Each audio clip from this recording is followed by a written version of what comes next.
नमस्कार किसान साथियों, आज की वीडियो में हम चर्चा करेंगे कि आप अपने खेत में मोथा जो घास होता है उसका नियंत्रण सही ढंग से कैसे कर सकते हो।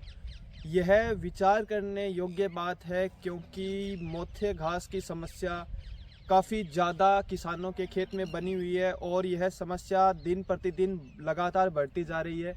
खुरपी से और हाथों से इसका नियंत्रण करना भी काफ़ी मुश्किल हो चुका है क्योंकि इसकी जड़ें काफ़ी गहराई तक जाती हैं और पानी लगने पर वह पुनः जीवित हो जाती हैं। और हाथों से अगर इसका नियंत्रण करते हैं तो लेबर कॉस्ट भी काफ़ी ज़्यादा आती है और इसकी जड़ें लगभग 25 से 30 सेंटीमीटर गहराई तक होती हैं, जिसके कारण अगर हम लेबर से इसको निकलवा भी दें तो इसकी नीचे जो गांठें होती हैं वह बहुत ज़्यादा होती हैं। तो अगर एक गांठ भी रह जाती है तो वह वापस से ग्रोथ करनी स्टार्ट कर देता है। ज़रा सा भी पानी इसको लगता है तो यह वापस अपनी ग्रोथ स्टार्ट कर देता है। और मोथे घास की एक बहुत ही बड़ी बात आपको मैं बता दूं कि हमने जो ये पीछे मल्चिंग लगाई थी, इस मल्चिंग में भी इसको चीरते हुए मोथा घास ऊपर की ओर निकल गया। मैं आपको दिखाऊंगा वीडियो में। मल्चिंग से भी यह घास कंट्रोल नहीं हो रहा है, तो इसको कंट्रोल करने के लिए हम क्या कुछ कर सकते हैं जानेंगे पूरी बातें इस वीडियो में। तो वीडियो को अंत तक देखें और हमारे चैनल पर नए हो तो चैनल को सब्सक्राइब और वीडियो को लाइक ज़रूर करें ऐसी ही इन्फॉर्मेटिव जानकारियों के लिए। तो चलिए शुरू करते हैं।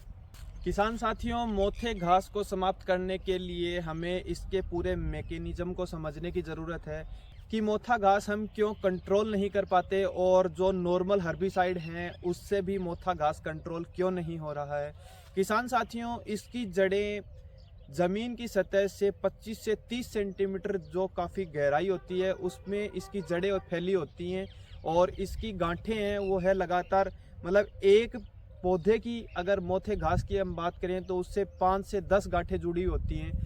अगर हम उसको ऊपर से उखाड़ लेते हैं, लेबर की सहायता से भी इसको निकाल देते हैं या नॉर्मल किसी हर्बिसाइड का उपयोग करते हैं तो यह उसकी पत्तियां ऊपर से जल जाती हैं और नीचे उसकी गांठों तक वह दवाई नहीं जाती। इसी कारण वह वापस से फुटाव कर लेता है। थोड़ा भी पानी लगता है तो यह वापस से फुटाव कर लेता है।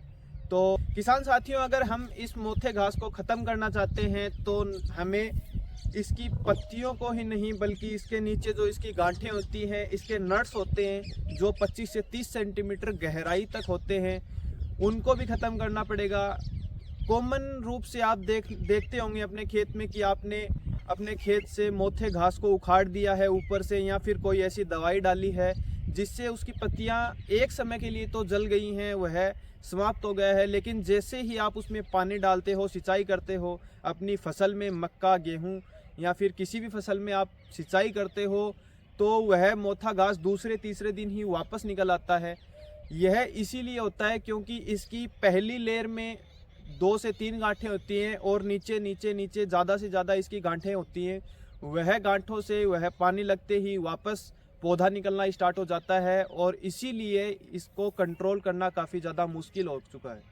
मोथे घास को समाप्त करने के लिए आपको सबसे पहले यह करना चाहिए कि अपने खेत में मई जून के समय या फिर गर्मियों के समय गहरी जुताई करवा देनी चाहिए, जिससे जो भी गांठें हैं वह निकल जाएंगी और उसमें कम से कम 10 से 15 दिन सिंचाई नहीं करनी।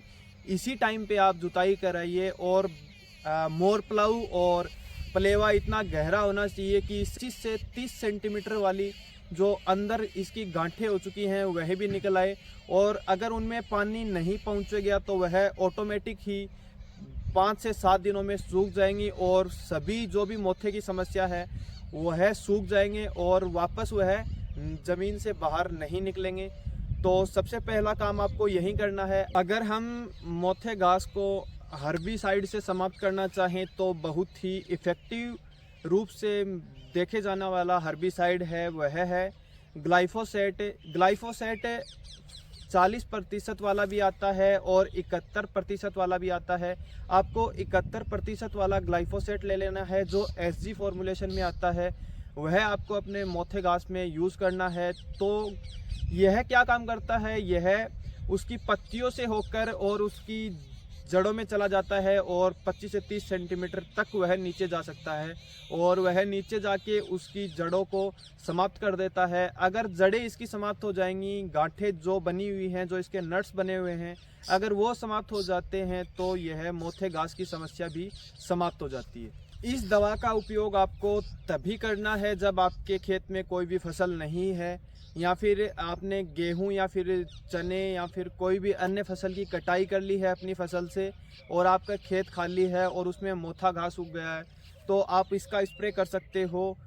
और इसकी मात्रा की हम बात करें तो 6 से 10 ग्राम प्रति लीटर पानी के हिसाब से आप इसमें स्प्रे कर सकते हो। स्प्रे करने के बाद उसमें यह एब्जॉर्ब्स हो जाएगा, पत्तियों के द्वारा यह ले लिया जाएगा और इसकी जड़ों में यह चला जाएगा और इसकी गांठों को यह समाप्त कर देगा। अगर आपकी फसल मक्का या गन्ना में से कोई एक है या दोनों फसल आप बोते हैं तो उसमें आप खड़ी फसल में भी इसका उपयोग ना करके आप सेम्प्रा करके एक दवाई आती है, वो मैं आपको स्क्रीन पे बता दूंगा, वह आप लेके आ सकते हो। उसका उपयोग आपको 36 ग्राम 1 एकड़ के लिए वह उपयोग की जाती है, जिसमें 200 लीटर पानी में उसको घोल लेना है। और मक्का या फिर गन्ना जो भी फसल है उसमें ही आप इसका उपयोग कर सकते हो, जिसमें मोथे घास की समस्या ठीक नहीं हो रही, हाथ से भी नहीं जा रहा है, काफ़ी समस्या बढ़ चुकी है, उसमें आप इसका उपयोग कर सकते हो।